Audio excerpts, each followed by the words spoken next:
국회를 찾아 개원 연설을 한 문재인 대통령은 부동산 문제를 최대 현안으로 꼽으며 부동산 투기를 통해서는 더 이상 돈을 벌 수 없다는 점을 분명히 하겠습니다. 역대 정부 중 현 정부 3년간의 집값 상승폭이 가장 큰 것으로 조사. 규제를 정상화하여 투기 수요를 차단하고 실수요자 중심의 시장을 만들기 위해서 노력하고 있습니다.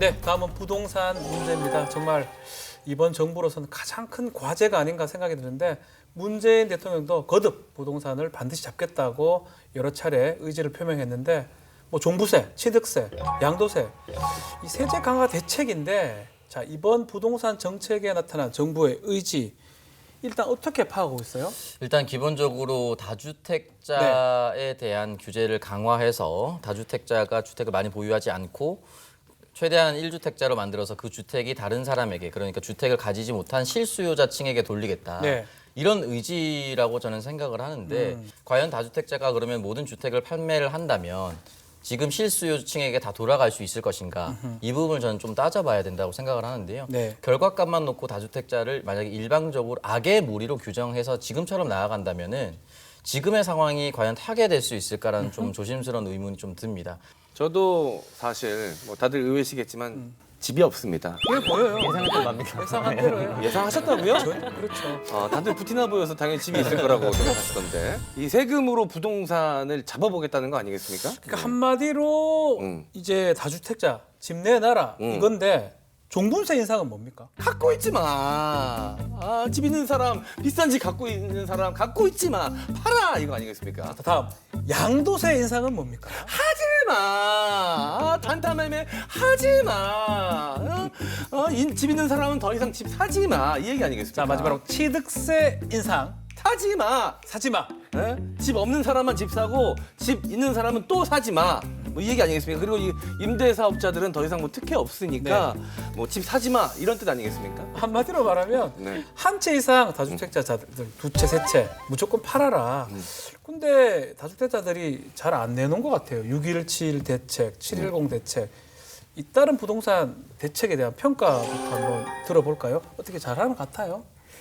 이 부동산 네. 대책이라는 것은 항상 사람들한테 저 대책은 언제 엎어질 것인가 이런 기대감을 먼저 줍니다. 조금만 참으면 네. 벌써 없어질 네, 것이다. 내성이 정책. 너무 많이 생겼기 때문에 네. 저 대책 며칠 가나 보자 다 이렇게 돼 있거든요. 그래서 부동산 문제는 대책보다 더 중요한 것을 원칙이라고 얘기를 합니다. 그런데 이 정부 들어서서 최초의 부동산 문제에 대한 원칙은 참 잘 잡았다고 생각해요.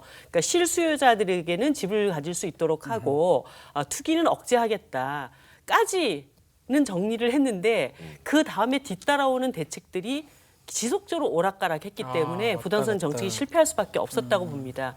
예를 들어서 최근에 이제 그 임대사업자들 네.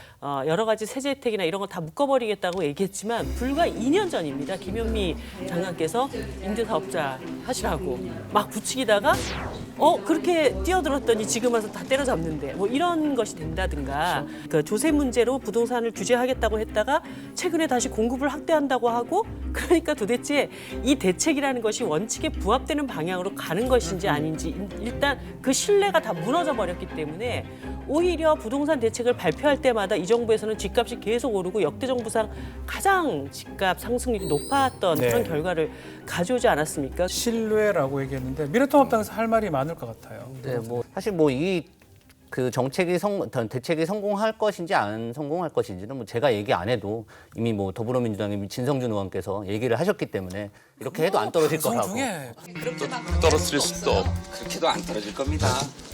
이 부동산이 뭐 이게 아니 여당 국토위 의원님께서 그렇게 얘기하시는데 국민들은 아까 오창석 평론가 말씀하신 것처럼 저는 이 다주택자를 잡는 게 과연 부동산 대책의 근본적인 목적이 되는 것이 맞는가.